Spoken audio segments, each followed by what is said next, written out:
কিভাবে টিপছেন? একটু জোরে টিপতে পারেন না? সারাদিন খালি তো খাওয়া নিয়ে ব্যস্ত থাকেন, একটা কাজও ঠিক মতো করতে পারেন না। দিন দিন খাইতে খাইতে এই বয়সে হাতি হচ্ছে।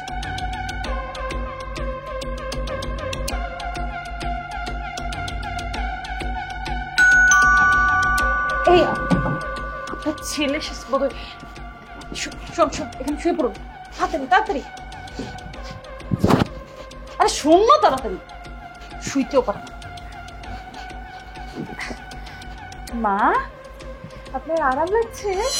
মা, এখন কি অবস্থা তোমার? আচ্ছা স্বপ্ন, মাকে কি ওষুধ টষুধ ঠিকভাবে খাওয়া তো?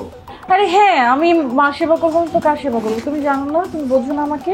আমি সারাক্ষণ মায়ের সেবা নিয়ে ব্যস্ত থাকি। মায়ের খাবার, শরীর কেমন আছে। দেখছো মা, তোমার কপাল কত ভালো, একটা বউ পাইছো, মনে হচ্ছে তোমার মেয়ে।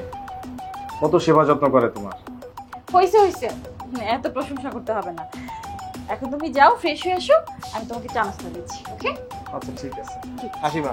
মা আপনি শুয়ে থাকুন। হ্যাঁ, আপনি উঠতে হবে না।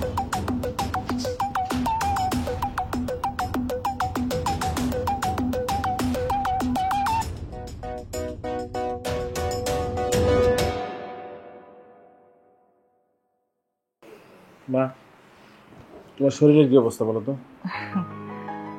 শরীরের আর কি, আসলে বয়স হয়েছে তো, কয়েকদিন তারপর শরীরটা ভালো যাইতেছে না বাবা। কোমরে ব্যথা, হাঁটা চলাও করতে পারি না।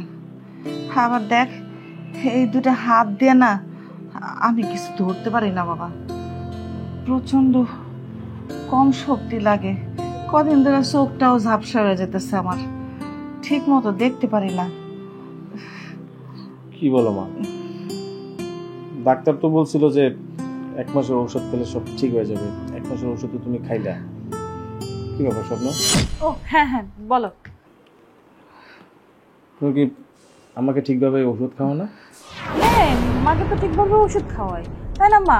ঠিকভাবে 3 বেলা ওষুধ খাওয়াচ্ছি, ভাত খাওয়াচ্ছি, শরীর টিপে দিচ্ছি, কত যত্ন করছি। কেন তুমি নিজে দেখছো না? তাহলে এমন কেন হইতেছে? আচ্ছা আমার শোনো, তাহলে আমি একটা কাজ করব, কালকে দেখি ডাক্তারকে ফোন করি, ফোন করে ডাক্তারকে সব বলি। যদি ডাক্তার বলে তাহলে তোমার নিয়ে গেলাম। আচ্ছা বাবা। স্বপ্ন শোনো, অনেকদিন তো একসাথে আড্ডা দেওয়া হয় না, আর চাও খাওয়া হয় না। তুমি একটা কাজ করো, তুমি আমাদের সবার জন্য চা বানিয়ে নিয়ে আসো। আই, আমাকে কি তোমার কাজের লোক মনে হয়? বাসায় এতগুলো কাজের লোক থাকতে তুমি আমাকে কেন বললা চা বানায় আনতে? তুমি আমার সাথে এইভাবে কেন কথা বলতেছো? তোমার যদি চা বানাইতে ভালো না লাগে সেটা তুমি আমাকে ভালোভাবে বলো। সাবি ভাই আছে, সাবি ভাই বানাবে। রিয়েক্ট করেছি মানে? রিয়েক্ট করেছি মানে কি? বাসায় কাজের লোক থাকতে তুমি আমাকে কেন বলবা কাজ করতে? আচ্ছা বাবা, তোরা কথা কাটাকাটি করিস না, চাটা না হয় আমি বানায় নিয়ে আসি। খালাম্মা দাঁড়ান। ভাইজান, আমি আপনার একটা কথা অনেকদিন ধরে কইতে চাই। আপনার ঠিক মতো বাসায় পাই না জন্য কথাগুলো বলতে পারি না, কিন্তু ছোট মুখে কথাগুলো কইতেও বুকের মধ্যে ডর লাগতেছে। কিন্তু আমার মনে হয় বিষয়গুলো আপনার জানা খুবই জরুরি, তাই আমি মুখে কিছু কইতে চাই না। আপনি আমার এই মোবাইল দেখলে পরে সব বুঝতে পারবেন।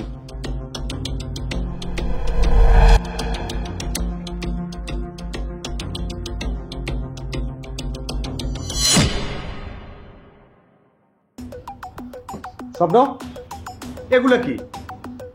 আমি তোমার কত বিশ্বাস করতাম, তোমার কাছ থেকে আমি এটা আশা করি না। স্বপ্ন, তুমি তুমি আমার অসুস্থ মারে কত কষ্ট দিছো, তুমি একবার চিন্তা করছো? এটা যদি তোমার মা হয়তো তুমি পারতা এমন করতে? তুমি বলো একবার, পারতা না। তাহলে আমার মার সাথে কেন তুমি এমন করলা? তোমার যদি আমার মায়ের পছন্দ না হয় সেটা তুমি আমার ক্লিয়ার করে বলতা, আমি তোমার নিয়ে দরকার হলে আলাদা থাকতাম। তারপরে তুমি যে কাজটা করছো, কাজটা তুমি মোটেও ঠিক করো নাই। তোমার মতো মেয়ের সাথে আমার পক্ষে আর সংসার করা সম্ভব না। যে আমার মাকে নিজের মা মনে না করে, তার সাথে আমি সংসার করতে পারবো না। আমার ভুল হয়ে গেছে, প্লিজ আমাকে ক্ষমা করে দাও।